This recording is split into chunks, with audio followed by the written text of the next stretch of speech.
Morning students, we are studying the chapter electoral politics. It's a very long chapter, and in the previous video we have studied about election campaign. We have studied about these slogans that has been given by different parties at different times of elections. So students, today we are supposed to take up the next topic. So, in a democracy, it is best to leave political parties and candidates free to conduct their election campaigns the way they want to. So, देखो democracy में क्या है, we give space to everyone. That is up to the candidates, up to the parties, that how they want to take up their election campaign. But it is sometimes necessary to regulate campaigns to ensure that every political party and candidates get a fair and equal chance to compete. तो देखो regulations भी ज़रूरी हैं. ठीक है, ऐसे तो हम कह रहे हैं कि हाँ फ्री होने चाहिए, but still some regulations should also be there so that we can ensure that each and every representative or political party is giving or given equal chances. So according to our election law, no party or candidate can, very important one. देखो election law के according क्या है, party और candidates के लिए कुछ laws बनाए हैं. No candidate can bribe or threaten voters. You are not supposed to give bribe to voters, and you are not even can threaten the voters. Appeal to them in the name of caste or religion. We are not supposed to take our caste and religion in politics. Use government resources for election campaign. So the ruling government is not supposed to use the government resources for election campaigns. Spend more than rupees 25 lakh in a constituency for a Lok Sabha election and rupees 10 lakh in a constituency in assembly election. देखो Lok Sabha election के लिए जहाँ पे आप MP बनोगे वहाँ पे 25 lakh rupees से ज़्यादा आप खर्च नहीं कर सकते इलेक्शन कैंपेन में, और जहाँ पे आप MLA बनोगे 10 लाख से ज़्यादा आप नहीं खर्च कर सकते. If they do so, their election can be rejected by the court even after they have been declared elected. So if they do so, if they found guilty in doing so, even if they got elected, still their election can be denied by the court. In addition to the laws, all the political parties in our country have agreed to a model code of conduct. अब हम बोलते हैं जब elections आने वाले होते हैं, भाई ट्रांसफर्स नहीं हो रही हैं, आजकल कोई काम नहीं हो रहा है क्योंकि कोड ऑफ कंडक्ट लग गया है. ठीक है, आचार संहिता लग गई है. अगर आप न्यूज़पेपर्स पढ़ते हो, हिंदी न्यूज़पेपर, आचार संहिता लग गई है. English newspaper, code of conduct has been started. So सारी पॉलिटिकल पार्टीज, सारे जो रिप्रेजेंटेटिव्स हैं वो एग्री हुए हैं एक मॉडल पे कि इलेक्शंस जब आने वाले होते हैं उस प्रिस्क्राइब टाइम में कैसा कोड ऑफ कंडक्ट होना चाहिए, हमारा बिहेव कैसा होना चाहिए, क्या क्या करना चाहिए for election campaigns. According to the code of conduct, बहुत इंपॉर्टेंट है ये code of conduct. No party or candidate can use any place of worship for election propaganda. So if you want to have a political meeting, so that meeting cannot held in a place of worship. ठीक है. Then use government vehicles, aircrafts and officials for elections. तो government के कोई vehicle, कोई aircraft, कोई officers government के नहीं आप यूज़ कर सकते अपने इलेक्शन कैंपेन में.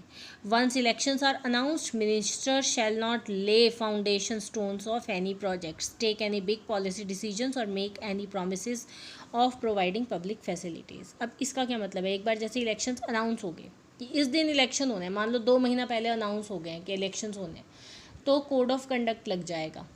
कोई भी गवर्नमेंट जो रूलिंग गवर्नमेंट है, जैसे हमारे CM हैं और जितने भी मिनिस्टर्स हैं, वो कोई भी बड़ा काम शुरू नहीं कर सकते. मीन्स कोई भी फाउंडेशन स्टोन किसी भी प्रोजेक्ट को शुरू नहीं कर सकते हैं. अदरवाइज़ तो क्या होगा, अब क्या होता है जैसे कि हम पुराना सब कुछ भूल जाते हैं, नया नया याद रहता है, राइट. तो क्या होगा, लास्ट में सारे काम कर देंगे वो, तो चाहे शुरू में कुछ ना किया हो तो people will give them votes. So this is the code of conduct. You can discuss code of conduct with your parents also. They are well aware of code of conduct.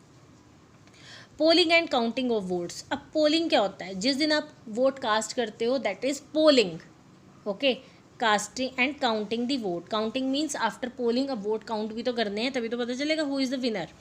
The final stage of an election is the day when the voters cast or poll their votes. तो final stage, देखो हम from the beginning हम elections को समझ रहे हैं, अब तक आपको बिल्कुल प्रॉपर समझ आ जाना चाहिए.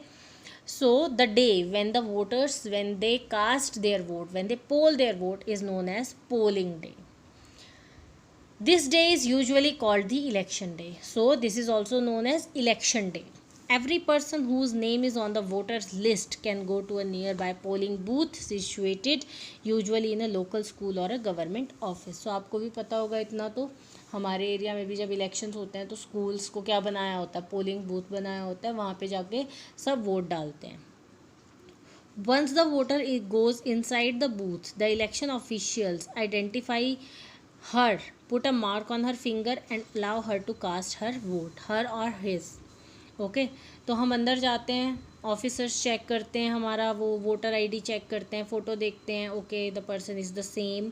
देन वो क्या करते हैं, हमारी फिंगर पे एक मार्क लगा देते हैं.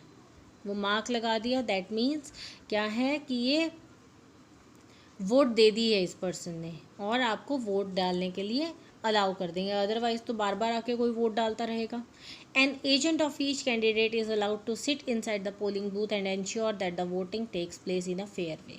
अब जैसे मान लो 1 2 3 4 5 रिप्रेजेंटेटिव्स आर देयर, तो इनके एजेंट्स पोलिंग बूथ के अंदर जा सकते हैं, वहाँ बैठ सकते हैं, so that they can ensure that elections are going on in a fair manner.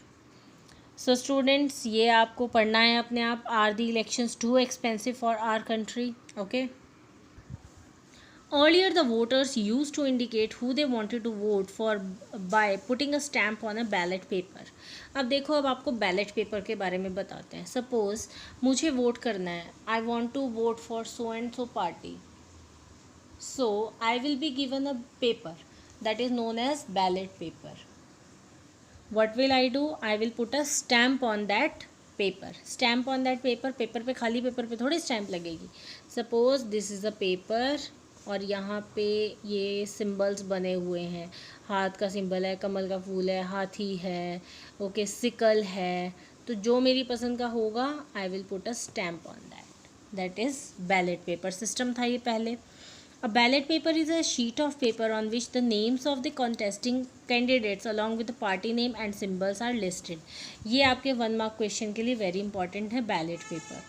Nowadays electronic voting machines are used to record votes. So instead of ballot paper nowadays we have electronic voting machines. So EVM, आपके पास EVM की full form भी आ सकती है as a 1 mark question. The machine shows the name of the candidate and the party symbol. Independent candidates too have their own symbols allocated by election officials. Means अगर कोई भी candidate किसी political party का नहीं है, वो independently खड़ा है, ठीक है, तो उसको भी एक सिंबल दिया जाता है. All the voter has to do is to press the button against the name of the candidate she wants to give her vote. So क्या करना है आपको, सिंपली जाके वहाँ मशीन ऑलरेडी स्टार्ट होती है, आपको क्या करना है, सिंपली बटन प्रेस करना है जिसको आप वोट करना चाहते हो, आपका वोट कास्ट हो जाएगा. Once the polling is over, all the EVMs are sealed and taken to a secure place. So एक बार जब पोलिंग ख़त्म हो गई, सो EVM मशीन्स को बिल्कुल सील कर दिया जाता है, that no one can touch, ठीक है.